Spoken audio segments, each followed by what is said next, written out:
Hi friends, నమస్తే. మరి ప్రతిరోజు లాగానే ఈరోజు కూడా ఒక సరికొత్త బిజినెస్ ఐడియాతోటి మేము ముందుకైతే రావటం జరిగింది.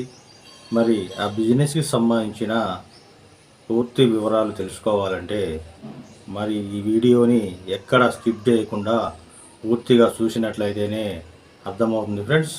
మరి ఈ వీడియోని ఎవరైనా కొత్తవారు చూస్తున్నట్టయితే నా యొక్క ఛానల్ని సబ్స్క్రైబ్ చేసుకోండి ఫ్రెండ్స్. మరి చాలామంది వీడియో చూస్తున్నారు కానీ లైక్ మాత్రము చేయట్లేదు ఫ్రెండ్స్. దయచేసి లైక్ చేయండి ఫ్రెండ్స్ నా యొక్క వీడియోస్కి. మరి ఇక విషయానికి వస్తే, ఇది మనం చూస్తూనే ఉంటాం, చాలా చోట్ల టిఫిన్స్ పెడుతూనే ఉంటారు. ఇడ్లీ, బోండా, మరి దోశ ఇలా చేస్తూనే ఉంటారు. కానీ వీటితో పాటు ఇంకా ఒక 2-3 రకాలు చేసి మనం సప్లై చేయవచ్చు ఫ్రెండ్స్. మరి అది ఎట్లాగో ఏంటో అనేది నేను చెప్తాను. మరి ఇప్పుడు 2 వీలర్ మీద మనము టిఫిన్ బండి నడపవచ్చు. అది ఎలాగా అంటే, మరి 1 కేజీ ఇడ్లీ రవ్వకి మరి 1/2 కిలో నుంచి 300-400 గ్రాములు మినపప్పు పడుతుంది. ఒక 100 ఇడ్లీలు వస్తాయి. మరి 1 కేజీ దోశల పిండికి 40 దోశల వరకు అవుతాయి. ప్లేటు అంటే 2 దోశలు 20 రూపాయలు, 4 ఇడ్లీలు 20 రూపాయల చొప్పున మనము సేల్ చేసుకోవచ్చు ఫ్రెండ్స్. మరి అవి ఎలాగో అంటే, మరి ఈ రోడ్ సైడ్ అమ్మటి బాగా జనాలు ఉన్న రద్దీ సెంటర్లో కానీ ఎక్కడన్నా ఖాళీగా ఉన్న ప్రదేశంలో, మరి జనాలు బాగా తిరిగేటటువంటి ప్రదేశంలో పెడుతూ ఉంటాము. మరి వాటితో పాటు మరి ఇంకా పుదీనా రైస్, మరి క్యారెట్ రైస్, మరి టమాటా రైస్, మరి ఇదే విధంగా కర్డ్ రైస్ అంటే పెరుగన్నము, ఇవి మనకి కప్పులు దొరుకుతాయండి. ప్లాస్టిక్ కప్పులు, ప్లాస్టిక్ ఐటమ్స్ దొరికే చోట స్టోర్స్లో ఈ సైజు కప్పులు దొరుకుతాయి. మరి ఒక కప్పులో ఒక 10 కప్పులలో పుదీనా రైసు, 10 కప్పులలో టమాటా రైసు, 10 కప్పులలో మరి ఈ టమాటా రైసు, ఒక 10 కప్పులు కర్డ్ రైస్ తీసుకొని, మరి టిఫిన్తో పాటు ఇవి కూడా తీసుకొని వెళ్ళి మనము సేల్ చేయవచ్చు ఫ్రెండ్స్.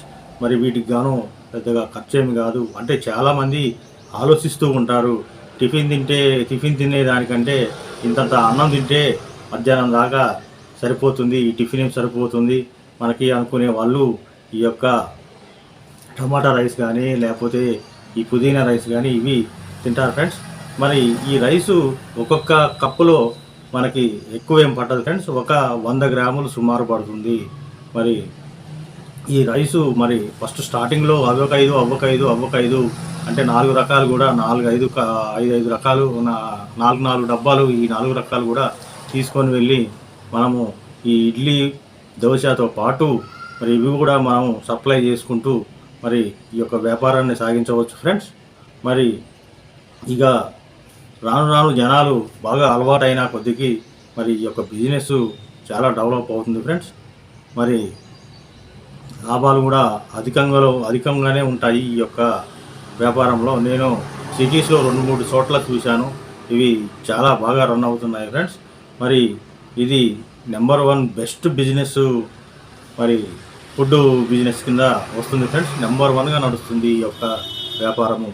మరి ఎక్కడో హోటల్ తీసుకొని దానికి అడ్వాన్స్ కట్టేసి మరి వాటికి రెంట్ పే చేయడం కంటే 2 వీలర్ మీద మరి ఇడ్లీ, మరి దోశ అంటే ఇవి పెద్దగా ఖర్చు ఏం కావు. ఫస్ట్ స్టార్టింగ్లోనే చెప్పాను, ఇడ్లీ దోశతో పాటు ఇవి కూడా, ఈ రైస్ కూడా అలవాటు చేసినట్టయితే ఈ బిజినెస్ నెంబర్ 1గా నడుస్తుంది ఫ్రెండ్స్.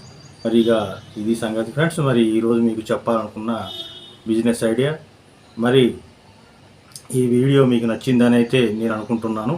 మరి ఈ వీడియో మీకు నచ్చినట్టయితే లైక్ చేయండి ఫ్రెండ్స్. మరి అదేవిధంగా మీ ఫ్రెండ్స్కి తెలిసిన వారికి ఈ యొక్క వీడియోని షేర్ చేయండి. మరి అదేవిధంగా సబ్స్క్రైబ్ చేయండి ఫ్రెండ్స్ నా యొక్క వీడియోని. మరి సరికొత్త బిజినెస్ ఐడియాతోటి మరి దాని పూర్తి వివరాలు తెలుసుకొని రేపు ముందుకు వస్తాను ఫ్రెండ్స్. Okay friends.